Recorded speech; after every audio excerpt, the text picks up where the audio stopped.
Welcome to Authors Night with the East Hampton Library.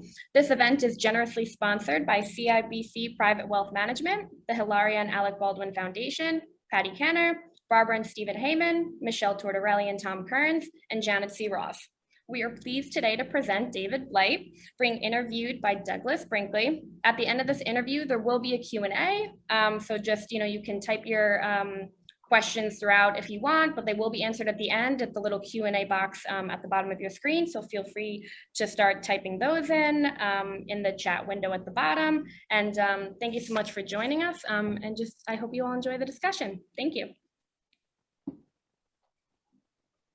Well, good evening, everybody. And it's wonderful to be back at the book festival, particularly with David Blight, who's extraordinary work over his long career has culminated in the definitive biography of Frederick Douglass, which we're here to honor and talk about.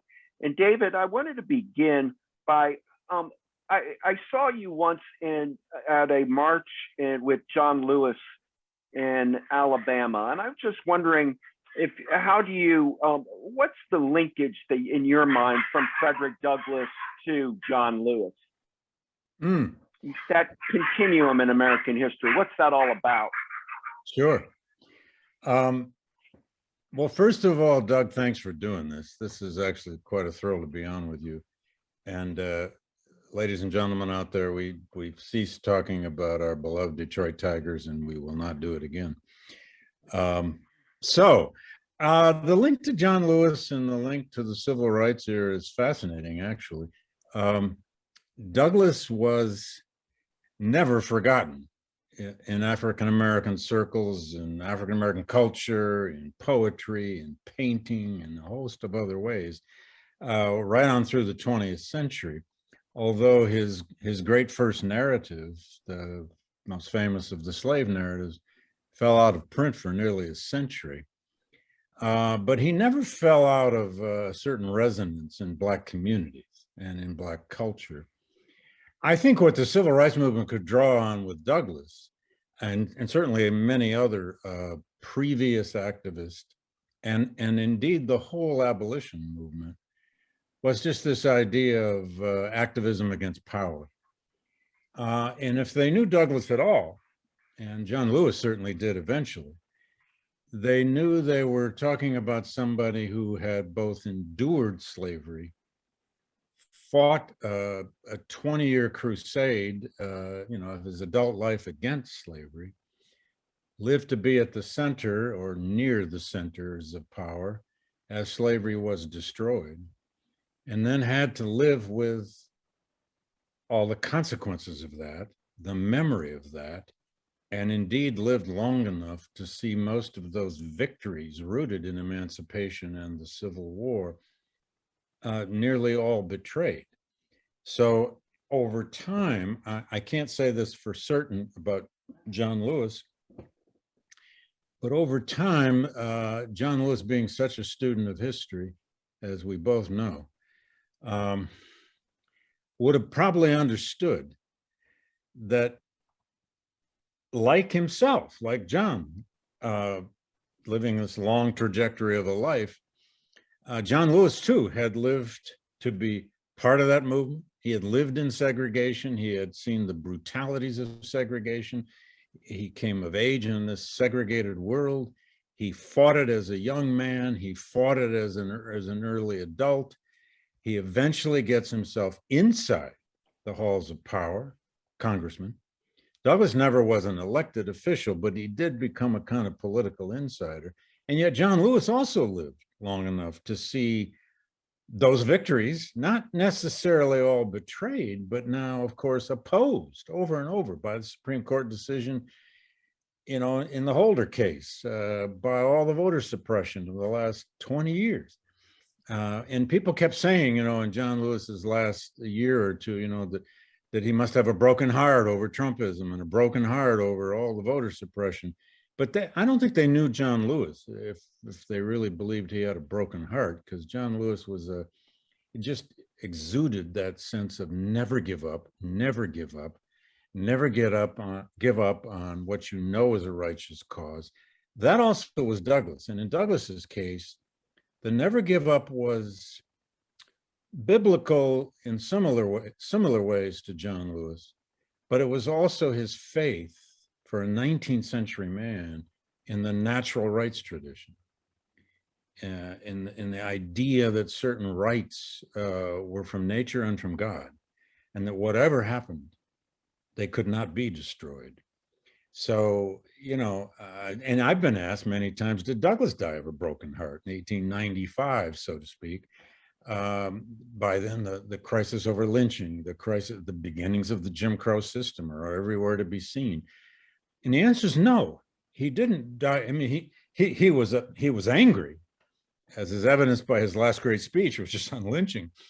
But no, he never gave up faith that whatever this society would do about those victories of the 1860s, they would somehow live on.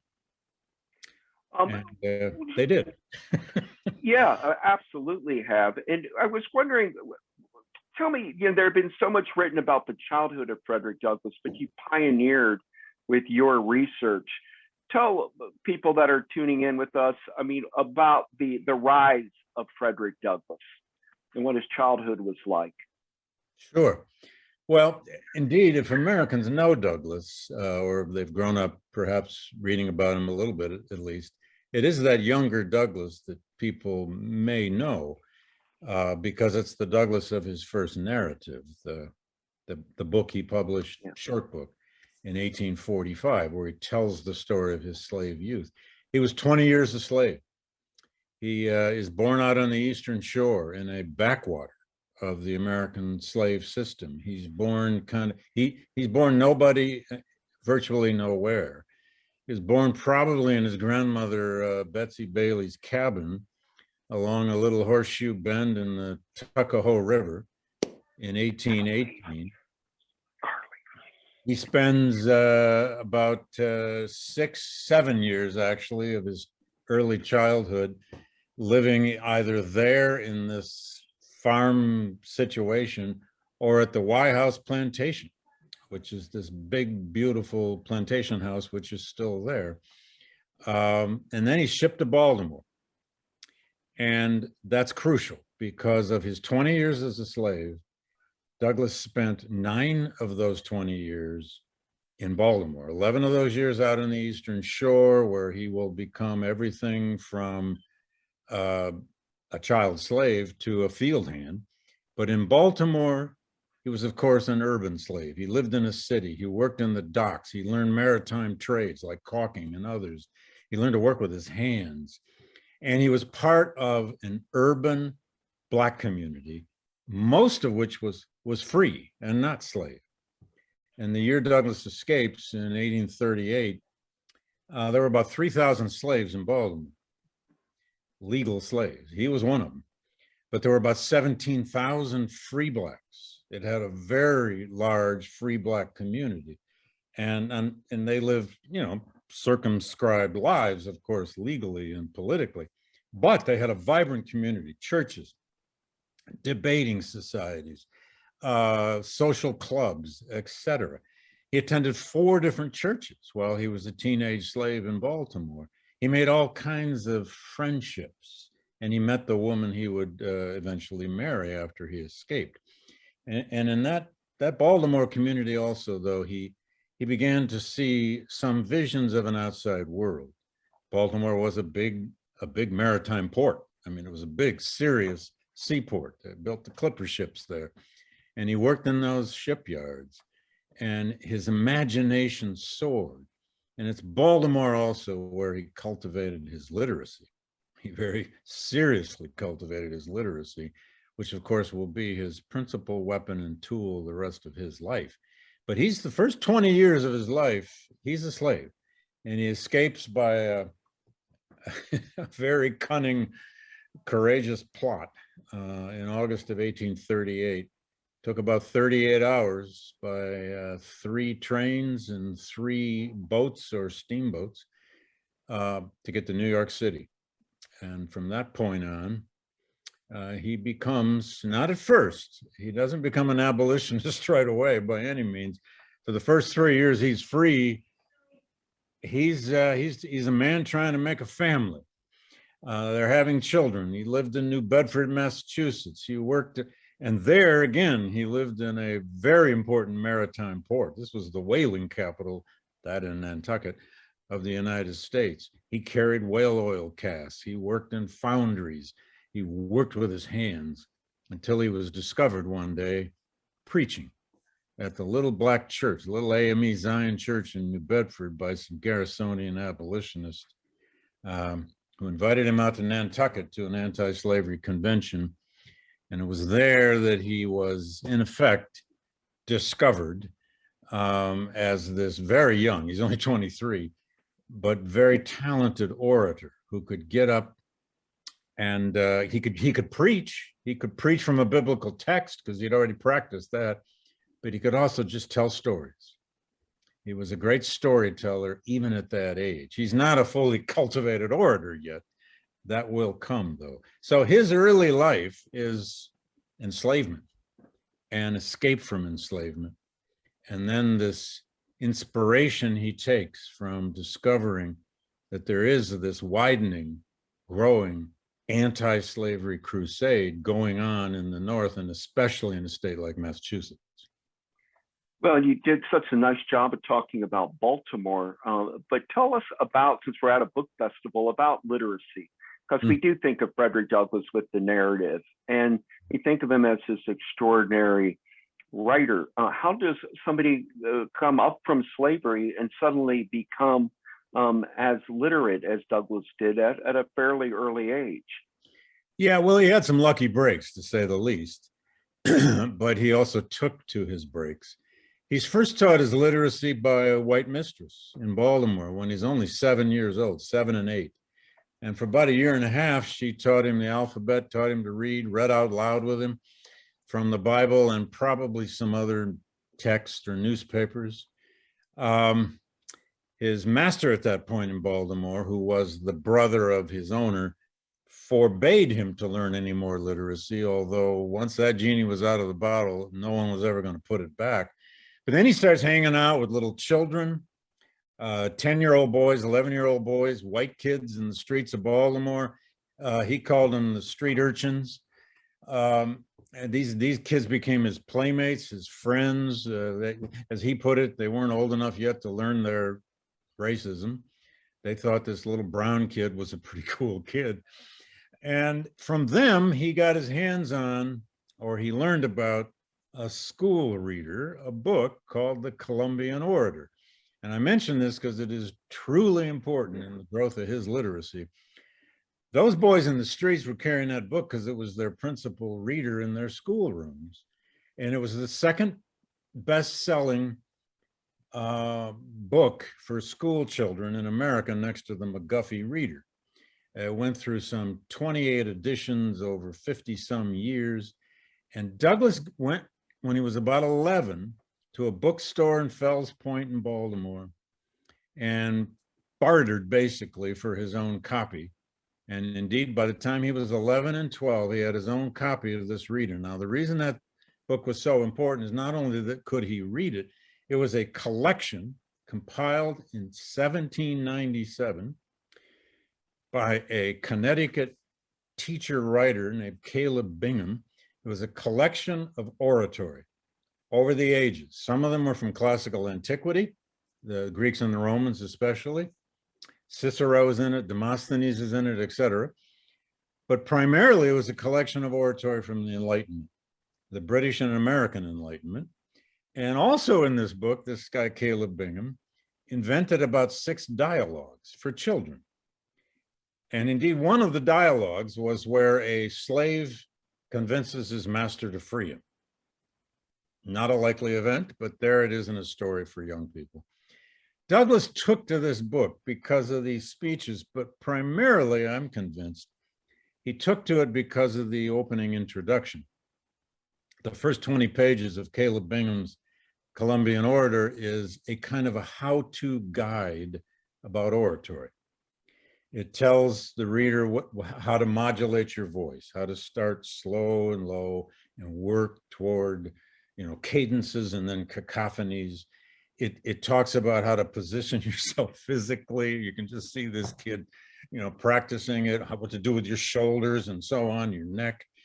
And then above all, though, that introductory part of the book talks about how oratory must reach the hearts of an audience. It must have a moral message. It kind of comes out of Aristotle, although I don't know if Bingham used Aristotle, but it's basically a how-to manual about oratory. And here's this kid who's beginning to master language, which he loves. And then lastly, I'll just say, the way a slave becomes so literate, he also met an old preacher in Baltimore named Lawson. He called him Uncle or Father Lawson at different times. His name was Charles Lawson. He was a drayman who drove a cart around, but he was a Bible fanatic. And this old man Lawson would sit in the stoop of his little cabin, and for hours and hours and hours, when he could get Frederick with him, when Douglas was about 13, 14 years old, and they would read the Bible out loud. He wanted Douglas particularly to read it to him, Douglas tells us, because Lawson wasn't fully literate. He loved the biblical stories, he just couldn't read them all very well. He'd heard them in church. So here's Douglas. He's first taught to read through the Bible by his mistress. He starts reading all this oratory from the Enlightenment, some of which itself was quite spiritual. And then he sits with this guy, this old Lawson, reading the Bible out, especially the Old Testament, out loud over and over and over. No 14-year-old is going to understand all the stories in the Old Testament. I mean, who does now? But this is how he got language in his head. And it became for Douglas, it's hard to grasp sometimes. How could somebody in that circumstance gain such a skill with literacy? But I think it could be as simple as, how most young people, most kids want to learn what they're good at. And if they figure out they're good at something, they want to do it. Whether that is shooting three-pointers or, playing center field or playing a violin but in Douglas's case, in his totally limited world, he discovered that he was really good with language. And we know that too, because when he's an 18-year-old slave and he's rented out for a year on a plantation owned by a man named Freeland, Freeland gave him Sundays off. He let them do whatever they wanted. And Douglas he called them his band of brothers. There were as many as 30 at times. These were male slaves. He would take out into some, group, brush arbor, batch of trees, and he would practice oratory with them. He would read passages of the Bible with them. He'd use his Columbian orator with them, and he'd play preacher. And no doubt he had something on these other guys. Number one, he was literate, and almost all of them weren't. But number two, he could do it. He had the chops, so to speak. So by the time he escapes from slavery at age 20, he's not a full-blown orator yet. He's certainly not a writer yet. That takes time. But he's already practiced at this idea of getting up in front of people and telling a story, or practicing the craft of preaching. And when he gets to New Bedford, Mass, first year he's there, he goes over to this little AME Zion church, and within that first year, they have him up in the pulpit. They find out this now 21-year-old can do this. He's good at it. And that's where he then learned his homiletics, preaching to a text in the Bible. So by the time the Garrisonians discover him 2 years later and take him out to Nantucket, he's been doing this for quite a while. He just hasn't done it to virtually all white audiences. That will be a new step for him. David, I think some people think about, when we deal with civil rights, the Southern Baptist Church of modern times, but the role of the AME Church, African Methodist Episcopalian Church. I once wrote on Rosa Parks, and Mrs. Parks' whole life was the AME Church and her devotion to it. And sometimes it's called the Freedom Church. How in tuned, and what did the AME Church mean to Douglas throughout his life? Well, I love that question, Doug, because at the end of the day, Douglas was a Methodist.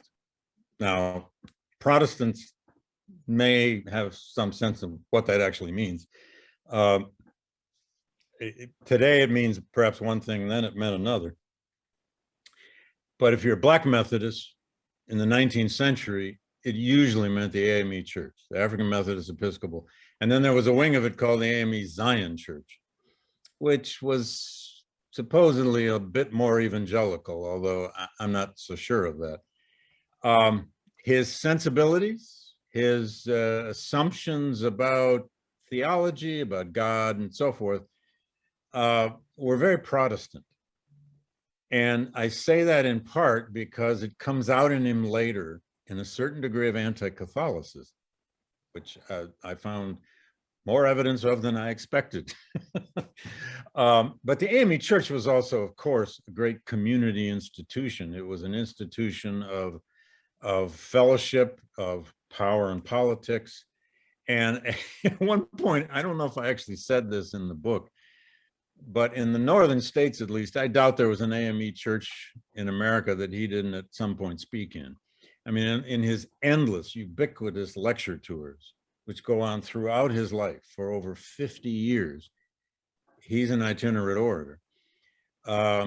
You just can't count the number of churches he spoke in, lectured in, and especially the network of AME churches. I mean, he spoke in all kinds of churches. I could go on later about how this anti-Catholicism emerged out of him if you want. It comes out when he actually toured Europe and started visiting so many of the great cathedrals. And also I have to say, it's a double-edged sword for Douglas. His favorite topic, especially in his early years on the abolition circuit, and when he was over in England, was religious hypocrisy. It's just his favorite subject. Nothing drew his brilliance as an orator out of him quite like the hypocrisy of slaveholding clergy. And his most sought after, most famous speech, when he goes on the circuit from 1842 into really into the late 1840s, was a speech that became known as the slaveholder's sermon. He would get up and he would mimic a Southern white preacher defending slavery, and he'd prance around the stage and entertain audiences. He was a great mimic and a great performer. In fact, he got to the point early on in the circuit, he was always traveling with these Garrisonian abolitionists, and there'd always be 3, 4, 5 of them in a troupe of speakers, and they'd have some resolution they were to speak to and so on. Inevitably, in some audiences, somebody in the crowd would say, "Hey, Fred, do the sermon." And he'd stop whatever he was talking on, and he'd grab a Bible and he'd start prancing around and doing that, slaves, be loyal to your masters. And he'd do that whole routine of the duty of slaves to be good servants, good laborers, good workers. So this idea of religion, faith, spirit, and for that matter, Methodism, was a double-edged thing. It was a deep source of faith, spirit, wisdom, a sense of history. But it also was the subject of his greatest scorn when he saw the hypocrisy at the heart of so much American religion. And when and this is all laid out in the first 2 autobiographies brilliantly, when he was about 13, his master, Thomas, or 13 or 14, his owner, Thomas Auld, took him to a week-long Methodist camp meeting on the Eastern Shore. And the slaves lived off in tents off to the side. The white folk lived, inside they had, those Methodist camp meetings had the ring, and the believers could go inside the ring, but the slaves had to watch from outside. And his descriptions of watching his master, Thomas Auld, weep as he did his confession of faith on his knees is priceless as a description of human hypocrisy. And he made the most of that memory of watching his owner weep as he bowed before God at a Methodist camp meeting. So I'm trying to say here, what I'm trying to say here is Douglas was deeply influenced by Methodism and this religion, but also inspired to attack its worst hypocrisies. You know, I'm going to name, David, just a few of the major figures of Douglas's era, and just, if you wouldn't mind, just giving us a snapshot of what their relationship is like. Sure. You mentioned William Lloyd Garrison. What was the actual friendship and professional relationship like between the two men?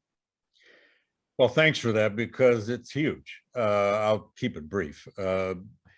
He meets Garrison first in 1841. And Garrison hired him to join the Massachusetts Anti-Slavery Society and go out on the circuit as an itinerant lecturer, for which he was paid very small amounts of money. Garrison was 12 years older. Garrison was an inspiring figure to Douglas. He was the genuine article of a white radical abolitionist. And make no mistake, Garrison was a radical. Now, the other side of Garrison was, though, that he was doctrinaire. He was a dogmatic leader. If you joined Garrison's team, you had to abide by certain strategies, tenets, like anti-politics. Garrison believed political parties were evil, were complicitous with the evil of slavery. Garrison argued endlessly that the US Constitution was hopelessly corrupt and complicit with slavery. Garrison even believed in this kind of utopian, anarchistic, some scholars have interpreted as a kind of an anarchistic belief that the best way to end slavery was for Northern abolitionists to have no associations with it. He called it no union with the slaveholders. Now, how that exactly was supposed to work out over time was never perfectly clear. And fourthly, he was a very staunch pacifist. They called it non-resistance. So these were tough, difficult, strategic principles. So on the one hand, for this very young, he's a kid, he's 23 when he joins this movement. Garrison was sent from God to Douglas. He was a mentor, an older brother, almost a father figure.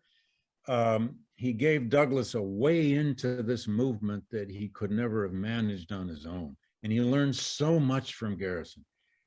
To end the story, though, of course, with time, and especially after Douglas's enormously triumphal 19-month tour of Ireland, Scotland, and England in 1845 to 47, Douglas comes back to America in his late 20s, bent on independence, bent on moving away from the Boston area, getting out from under the thumbs of the Garrisonian abolitionists, and to some extent, Garrison himself. That's going to lead to a tremendous conflict and eventually a breakup between the two of them, a very ugly breakup by 1850-51, partly because Douglas moved out west to Rochester, New York, established his own newspaper, a rival newspaper to Garrison's famous The Liberator, published in Boston. But also Douglas broke with some of these strategies and methods of Garrisonianism. And then lastly, it broke apart because of Garrison and Garrison's team accusing Douglas of a scandalous affair with a British woman named Julia Griffiths, who came and lived with the Douglas family for 6 years, from 1849 to 55. Julia was an extremely important friend in Douglas's life. Indeed, she became his co-editor of his newspaper. And without her, that newspaper, frankly, would not have survived. And I lay all of that out in the book. I do not think that was ever an intimate affair, although I can't prove it. Now, that doesn't mean this didn't happen to Douglas other times. On the other hand, that breakup with Garrison was personal, it was strategic, it was ideological, and, as I said, deeply personal. I mean, in losing Garrison in his life, he lost the most important source or mentor he'd ever had. And the two of them, the breakup was so bitter. Two of them were never in the same space again until the Civil War years, and then they didn't speak. And they never corresponded again. Douglas wrote an extraordinary eulogy of Garrison later, like when Garrison dies in 1879, but it's a pivotal relationship in his life that blew up over many, many reasons that I just tried to lay out. Did you come away with more respect for Garrison? I know you've been writing on U.S. history for so long. We all teach him, but you really looked at him in depth. Did it surprise you just how radical he really was? Oh, I have enormous respect for William Lloyd Garrison, and anyone studying this should. He had a doctrinaire side. He had a domineering side. He was a leader who expected not just loyalty, personal loyalty, but ideological loyalty. You've seen this in the many movements you've studied. There's no fight like a fight between two members of the same movement, right? Yeah, that's right. Like the old argument about no fight like a fight between two Marxists or two this or two that. It happened all the time in the civil rights movement. All movements of these kinds have schisms. And these are people living on the edge of society anyway, without much in the way of resources. But Garrison was a genius at organizing. He was a brilliant editor and writer. And he also was a genius at something Martin Luther King was so brilliant at, of wrapping anti-slavery in American civil religion. The idea, of America as somehow divinely appointed and with a special mission in the world. Garrison could manipulate that idea to radical ends as well as anybody of his generation. All radicals get old though, and he takes some positions and stands later on by the time of the war and so on that we could all debate. But no, I came with great respect for Garrison, but also great respect for Douglas's need to break away from him. He was a 29, 30-year-old, 31-year-old who had other places to go. And also just intellectually, he couldn't stay within, Douglas could never be kept in anybody's box, partly because, and I'll just say this now, partly because, not just that he had some idea of his own brilliance and, historic meaning and all that. Sure, that may be true. But Douglas was like a sponge. He was always changing. He was always learning something new. The guy had not a day of formal education in his life. And as you've probably seen, Doug, there are people like that are going to learn from you and learn from you and learn from you, and they're going to change like crazy because they didn't grow up in some kind of ideological school of thought. Douglas was the kind of person that when he met you, he'd figure out what he could learn from you. And when he might have thought he learned everything he can learn from you, he might just discard you and move on to the next person. It wasn't good for keeping friendships in that sense. But I think that's part of what happened with him and Garrison too. He had learned what he could learn from Garrison, and away he went. What about John Brown and Frederick Douglass? Yeah. Well, I have an entire chapter on their relationship in the book, and I'll boil it to this. I think I have them meeting 11 times between their first meeting in about 1848 or 48 or 49. And then the final meeting they have a couple of months before the attack on Harper's Ferry in 1859. Douglas was always fascinated by John Brown, this loner, radical, deeply religious, Old Testament biblical man who lived this rolling stone existence with this huge clan of a family. And Douglas was, throughout the 1850s, Douglas was always listening when Brown would be in touch with him. In fact, John Brown lived with the Douglas family out in Rochester for a full month in the winter of 1858, when he was engaging in his fundraising and his scheme for the Harper's Ferry raid, eventually. So Douglas knew John Brown pretty much as well as any Northern abolitionist actually did. John Brown was a loner in many ways, except when he needed to raise money. Douglas always listened to Brown. When Brown was talking about a scheme he called the subterranean passageway, and I say this with a little humor because John Brown's schemes were not always, shall we say, extremely well thought out. But that subterranean passageway idea was John Brown's idea of a kind of a militarized underground railroad. He was going to establish forts. I mean, forts manned by men with guns from the upper South into the North. The Harper's Ferry raid kind of comes out of this scheme, but Douglas listened to this over time, and it's a measure here of how many abolitionists by the late, as the 1850s went on, by the late 1850s, they're becoming more and more radicalized, and they're becoming more and more desperate.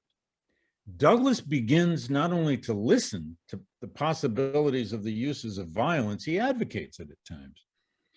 So as long as Brown was talking about this kind of scheme that seemed to have some potential, I mean, incredibly risky, utterly illegal, desperate and dangerous, but nevertheless he listened. But when Douglas found out, and I think he knows as early as the spring of 1859, that Brown's plan was really to raid Harper's Ferry, the largest federal arsenal in the United States, Douglas said, "I'm sorry, I'm out of here."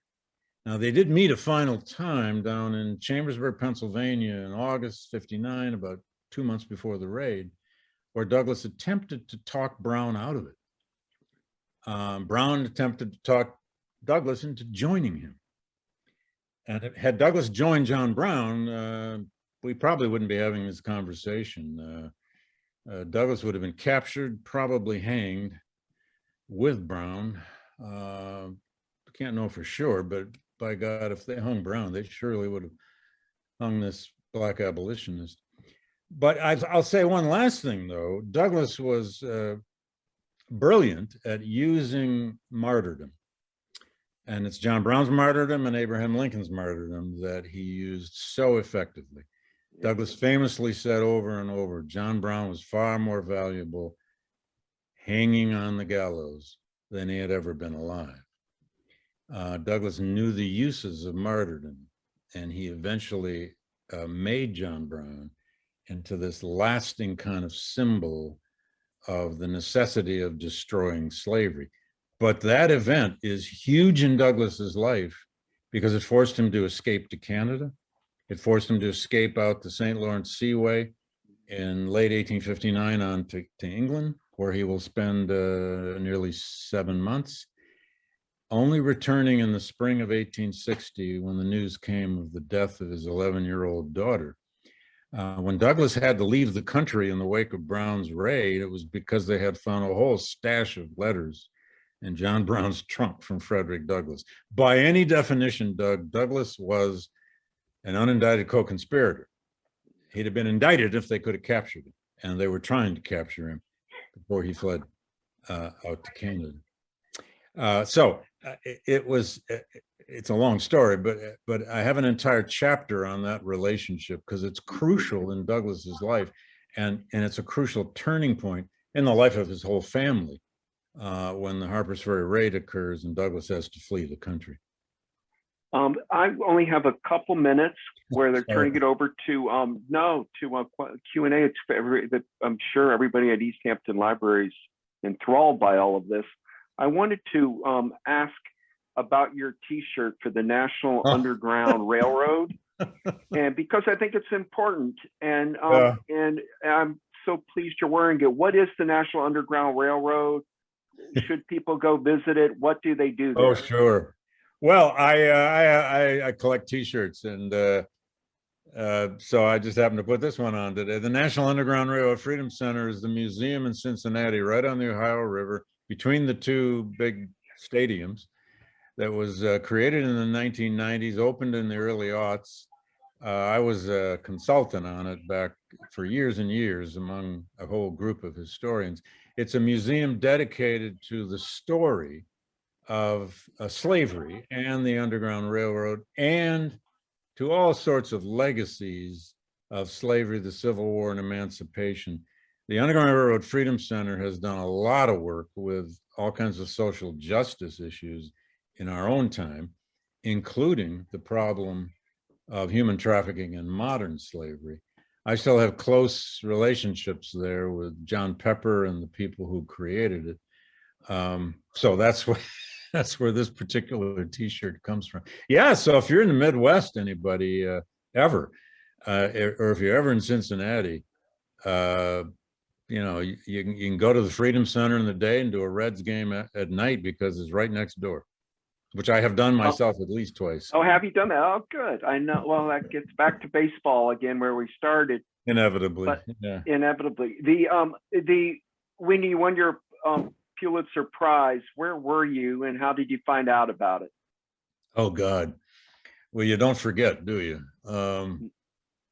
Believe it or not, I was giving a book talk at Goldman Sachs, of all places. Oh, That particular day when they announced it, I had 2 book talks in New York. I was doing 2 a day at times. You've done many book tours, I know, and you've done these. And I was at Goldman Sachs in the afternoon and CUNY Grad Center in the evening. And I had tried my utmost, I'm not kidding, to pay no attention. I had heard they were going to announce it that day somehow. My agent, I told not to talk to me. My editor, I said, don't talk to me. I just don't want to know what's going on.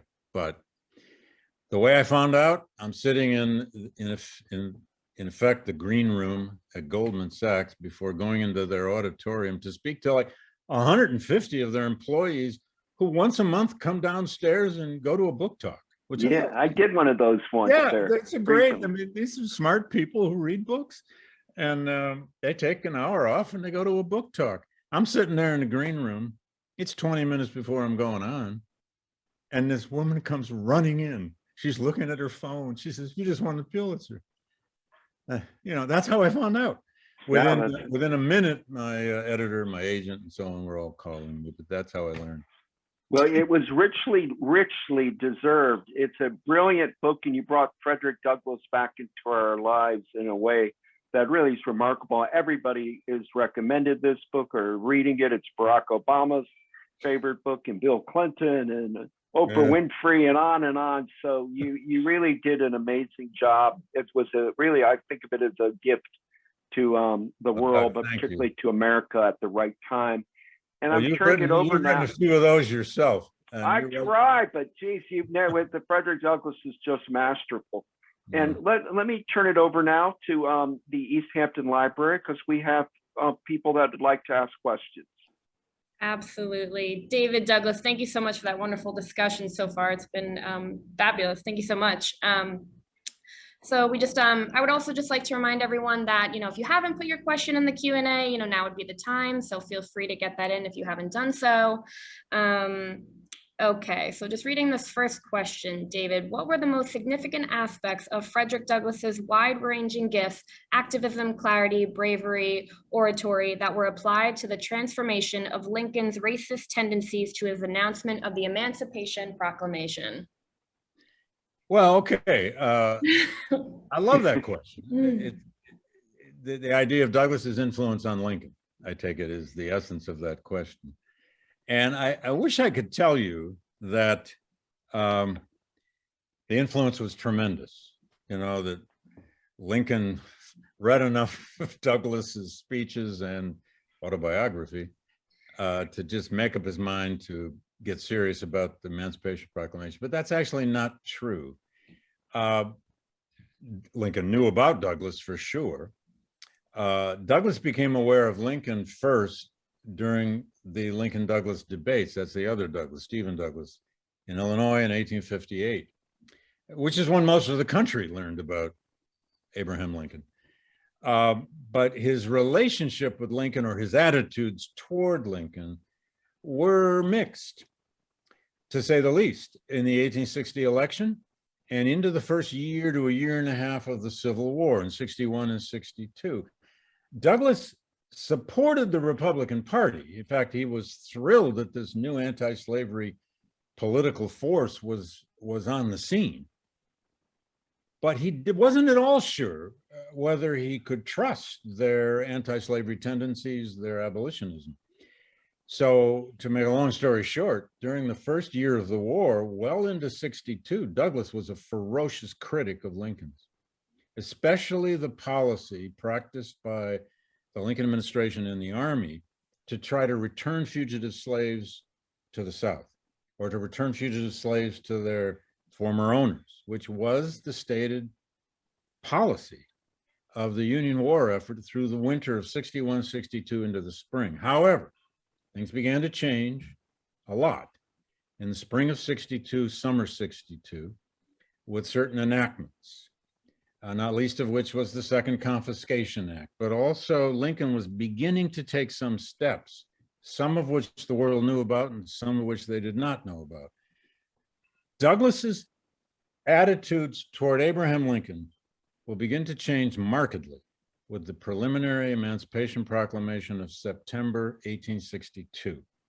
Now, as you may know out there, there's 100 days between the preliminary proclamation and the final proclamation. And that was a very tense 100 days.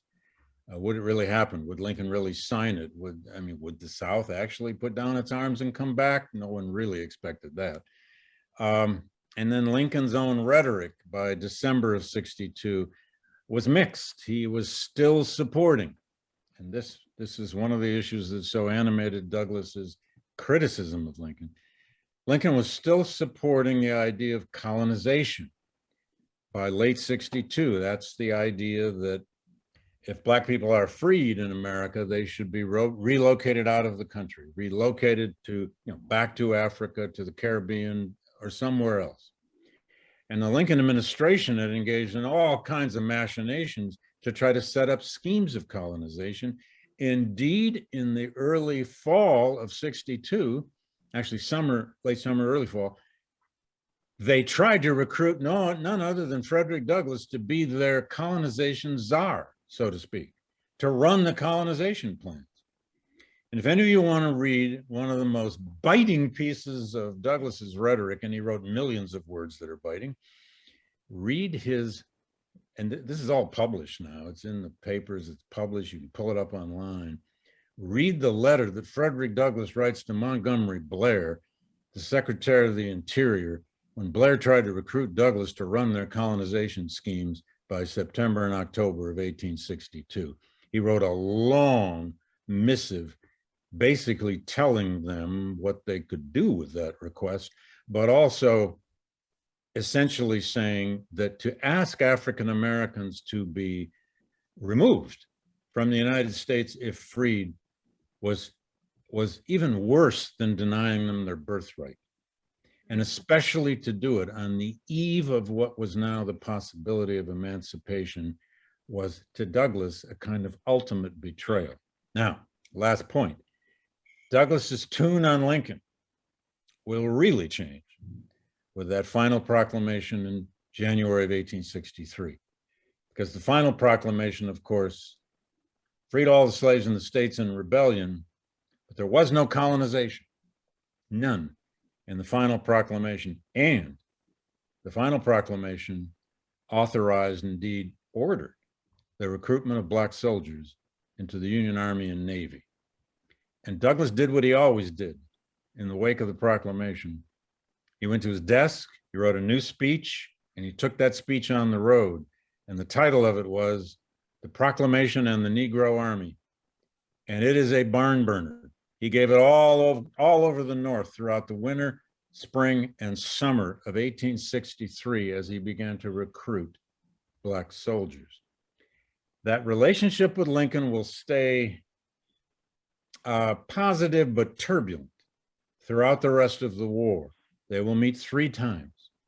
Once in August of 63, which was at Douglas's request to protest the discriminations against Black soldiers, 2 of whom were his own sons, one of whom was convalescing in a hospital in New York City and nearly died of gangrene from his wounds at the Battle of Fort Wagner. The second time they meet is the extraordinary meeting. It's August of 64 when Lincoln invited Douglas to the White House. A movie could be made on that basically that scene in context itself. This is Lincoln asking Douglas's advice, needing the advice of the principal spokesman of Black America. Lots of presidents have done this since, and none had done it before. He invites Douglas in. He wants Douglas, he looks him in the eye and asks him to be the principal agent of a system that would funnel as many slaves as possible out of the upper South into the North, behind Union lines, to legal freedom before Election Day in November, in case Lincoln loses. Because in August of 64, there was every reason to believe Lincoln was going to lose the presidential election of 64 because of war weariness, because of the stalemate on the battlefronts. Douglas was stunned, and he didn't have a clue how he was supposed to do this. He was just told the War Department will assist you. Well, he went back home to Rochester. He started firing out telegrams and letters to his abolitionist friends, and he started to try to set up some kind of scheme like this, but he was saved by events. By the fall of Atlanta, right at the beginning of September, by Farragut taking Mobile Bay in late August of 64, and by Philip Sheridan's armies beginning to move down the Shenandoah Valley, the war really changed for the better for the Union side, and hence it changed Northern morale. The third time they will meet is right after the second inaugural, when Lincoln gave that greatest speech, that second inaugural address, March of 65. Douglas still lived up in Rochester, New York, but he went to Washington. He was there at the second inaugural. He was in the audience down to Lincoln's left. He heard the whole speech. He then got in line behind the presidential carriage on Pennsylvania Avenue and followed it back to the White House. He didn't have any invitation to come to the presidential reception, but he got in line. And according to his telling of it, he said, "Tell the president Frederick Douglass is here. I want to come in." And he was told, "You can't." And he gave a card. He said, "Tell the president I'm here." And 5 minutes later, the security police came out and said, "Okay, you get in." And they had this encounter in which must have been the East Room, a huge crowd, and they came together. And there's an eyewitness for this. And Lincoln said to Douglas, "What did you think of my speech, Mr. Douglas?" And Douglas says, he told Lincoln, "Oh, no, it doesn't matter what I think. Attend to all of your guests, sir." And Lincoln said, No, I want to know what you think." And according to Douglas, he said, "Mr. President, that was a sacred effort," which is about as good a simple description of that speech as you will ever get. They would have had a fourth meeting, because shortly after that, Lincoln wanted more of a relationship with Douglas. Sure, for political reasons, but maybe personal at this point. He invited Douglas to come for tea at the Soldiers' Home, that place presidents would go to on higher ground in DC as a retreat. It was to happen in late March.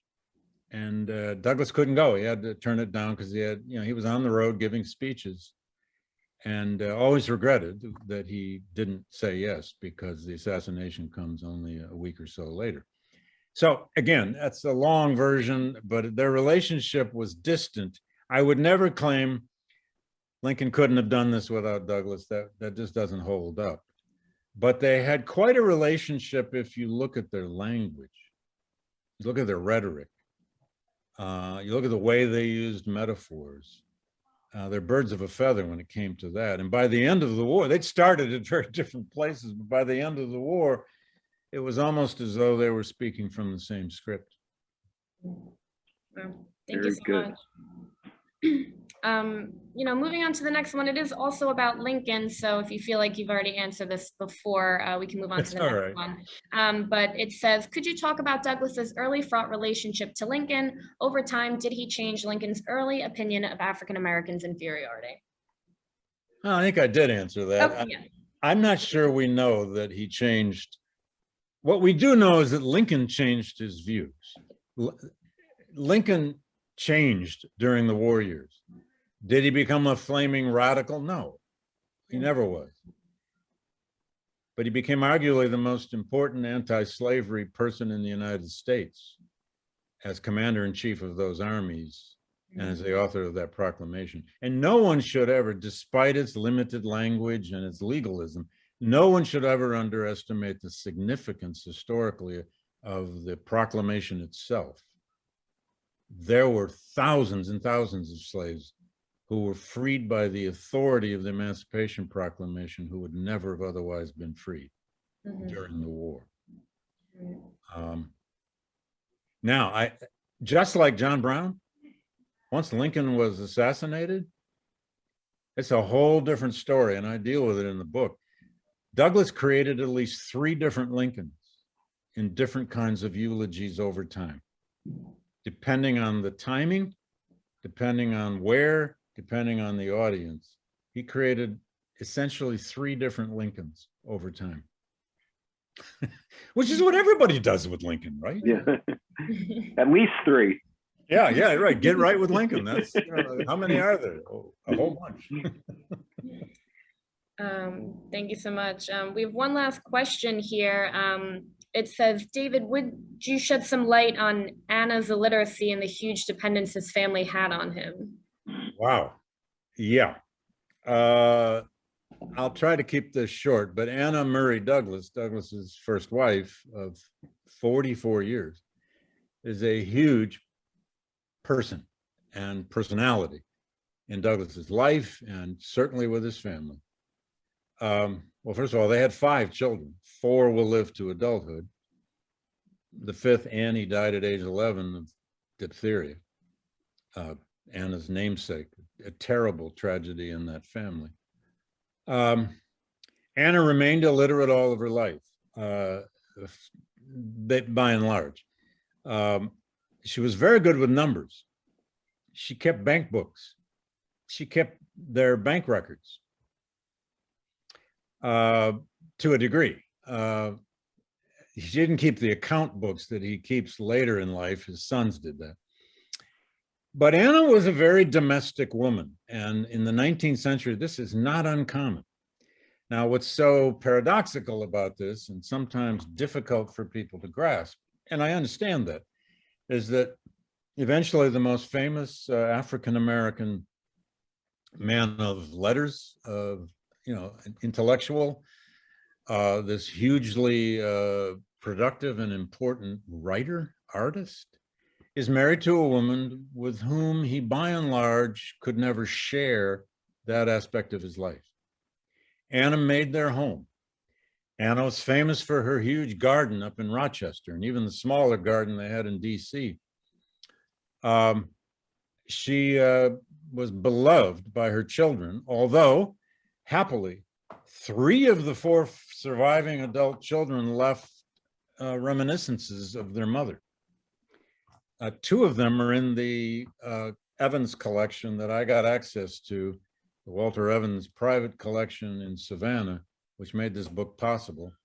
One of them was by Charles Douglas, and it had the title, Growing Up in the Douglas Household. And when you're a biographer, as Doug knows, you find an adult child writing a handwritten narrative of 15 pages, you've just found gold when they're talking about his parents. And we get a lot of images from their daughter, Rosetta in particular, who wrote an even longer reminiscence of her mother.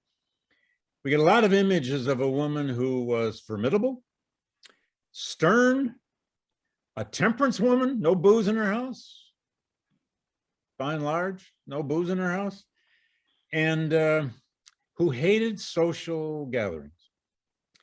She did not travel with Douglas. She never traveled with Douglas, except on a couple rare occasions that were quite personal.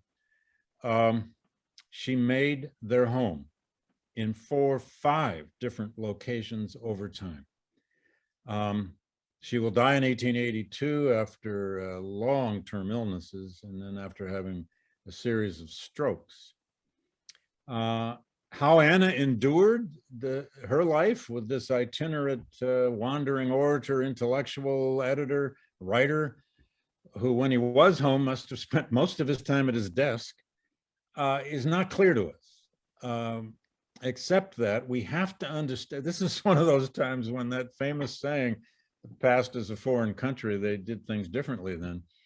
You know, the worst thing anyone can do is to try to impose some kind of 21st century image onto Anna Douglas.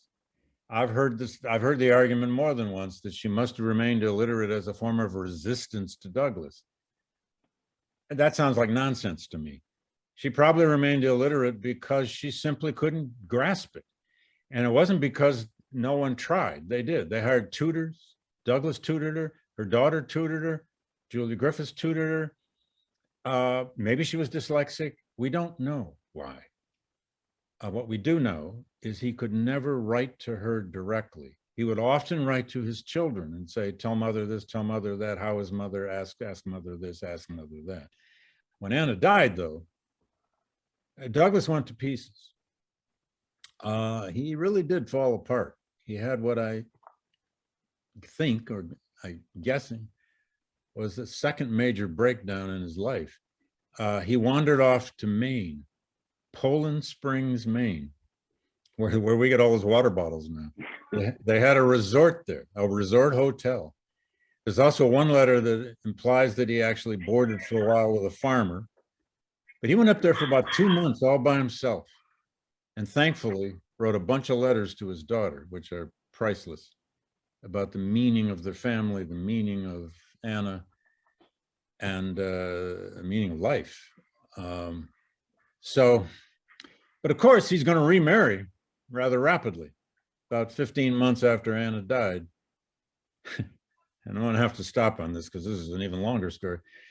He married a younger white woman named Helen Pitts, who was 20 years younger, who was very well educated, and who worked as a clerk in the Recorder of Deeds office, where Douglas was Recorder of Deeds, at a desk right next to Douglas's daughter, Rosetta, who was almost the same age. It became the most scandalous marriage of the 19th century. But by all accounts and all the evidence, for the last 11 years of Douglas's life, from 1884 to 95, a loving, good marriage, to say the least, and a marriage he cherished and she cherished as well. So anyway, Anna's quite a story. And I will tell you just lastly that of the enigmas about Douglas, and in biography, as Douglas knows, there are always things you just can't in the end quite figure out. One of the hardest to explain was Anna Douglas, but I gave it my best, and I leave it to the readers to make judgments about it. She's an extremely important woman. And if a film ever gets made on this, there's supposed to be one, but don't hold your breath. There's a great role there for an actress to play Anna Douglas. Absolutely. Anyway. Well, I think that's just a wonderful, I won't even push you on the movie. I've heard rumors about it, but I won't push on because a lot of those times those things don't happen. But if one should, you deserve it, and this book deserves it. And thank you so much. Thank you, the East Hampton Library, for hosting this and all that you do for literacy in New York and beyond. And I hope, David, I get to see you again soon, and maybe we'll be up at East Hampton together one of these days. Yeah, I hope so, Doug. If not that, Comerica Park. That's right. Thanks to the East Hampton Library, my old friend Lana Turner, and Doug, thanks for doing this. Thanks for taking it. You got it. Bye, everybody. Thank you so much, David. Thank you, Douglas. Have a great night, everyone. Thank you. Good night.